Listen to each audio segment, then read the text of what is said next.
Hello and welcome my YouTube channel. इसमें हम आपको कोऑर्डिनेट ज्योमेट्री का कुछ इंपॉर्टेंट क्वेश्चन बताने जा रही हूँ जो बोर्ड एग्जाम में आ सकती हैं। क्वेश्चन है द पॉइंट P-4 1 दिया हुआ divides the line segment joining the points A and B in the ratio of 3:5। Find the point B का पॉइंट निकालना है आपको।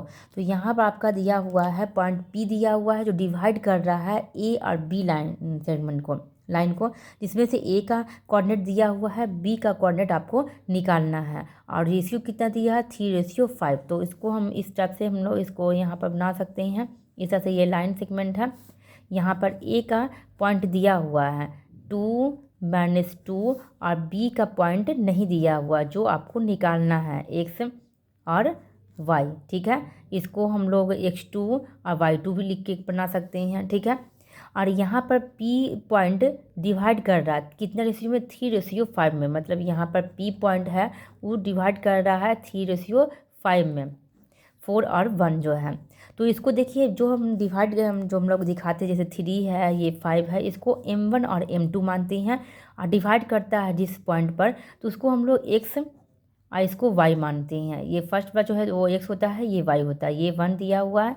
अगर इसको हम लोग फॉर्मूला में लगाते हैं तो ये x1 होता है, ये y1 होता है, ये x2 होता है और ये y2। हम इस तरह से लिख दिए हैं। b का ही कोऑर्डिनेट निकालना है तो हम आसानी से लिख सकते हैं। यहाँ पर लिख सकते हैं, पहले लिख देंगे let the coordinate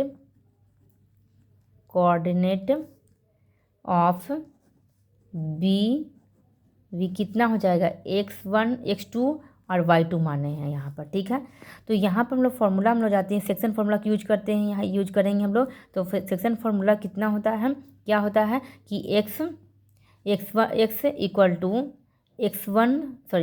to m1 into x2 plus m2 into x1 by m1 plus m2 ये होता है। ठीक है, अब दूसरा हम लोग y निकालने के लिए करते हैं formula m1 into y2 plus m2 into y1 by m1 plus m2 ये फॉर्मूला का यूज करते हैं। ये सेक्शन फार्मूला है। देखिए यहाँ पर हम लोग x और y ये जान गए कि ये x ये है ये y है, तो यहाँ पर हम लोग पुट कर सकते हैं। यहाँ देखिए -4 क्योंकि आपको बीच का वैल्यू नहीं निकालना, आपको दूसरा कोऑर्डिनेट निकालना है।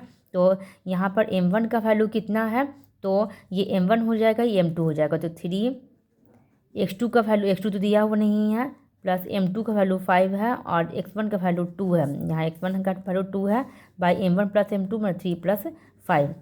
यहाँ पर -4 हो जाएगा, 3x2 प्लस 5 2 10 बाई 5 और 3 8 ये हो जाएगा। इसको क्रॉस मल्टीप्लाई कर देंगे। देखिए यहाँ पर अगर 3x2 को और 10 को 1 से मल्टीप्लाई करेंगे तो उतना ही आ जाएगा, प्लस 10 इक्वल टू 8 4 जा 32 -32 हो जाएगा। ठीक है, यहाँ पर 3x2 इक्वल टू -32 में से ये प्लस 10 इधर जाएगा तो -10 हो जाएगा। तो 3x2 इक्वल टू -32 में 10 ऐड करेंगे तो -42 हो जाएगा। तो x2 का वैल्यू कितना हो जाएगा -42 बाई 3 से काट देंगे, 3 1 जा 3 1 और 2 3 4 जा 12। तो x2 का वैल्यू आ गया -14, ये आ गया x2 का वैल्यू। ठीक है, अब y का वैल्यू निकालते हैं, y2 का वैल्यू जिससे b का कोऑर्डिनेट निकल जाए। तो y का वैल्यू हम लोग को पता है कि 1 है, यहाँ पर देखिए 1 है y का वैल्यू, m1 का वैल्यू 3 है और y2 ही ले लेंगे क्योंकि वही निकालना है।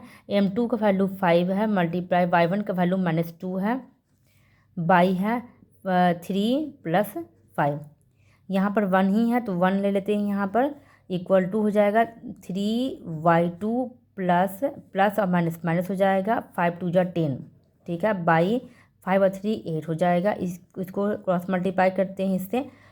तो यहाँ पर देखिए 3y2 और -10 को 1 से मल्टीप्लाई करेंगे तो उतना ही हो जाएगा। यहाँ पर कुछ नहीं मतलब 1 डाल सकते हैं, -10 इक्वल टू 8 1 जा 8 हो जाएगा। यहाँ तक 3y2 इक्वल टू 8 ये इधर जाएगा तो +10 हो जाएगा क्योंकि माइनस इक्वल किधर जाता है तो +10 हो जाता है। तो y2 इक्वल टू हो जाएगा 10 और 8 18 बाई यहाँ पर 3 आकर डिवाइड हो जाएगा, 3 6 या 18। y2 का वैल्यू कितना आ गया 6 आ गया। तो इस तरह से हम लोग b का कोऑर्डिनेट निकाल, बी का कोऑर्डिनेट क्या आ गया, x2 का वैल्यू -14 और y2 का वैल्यू 6 आ गया। तो इस तरह से आपको ये कोऑर्डिनेट निकालना था।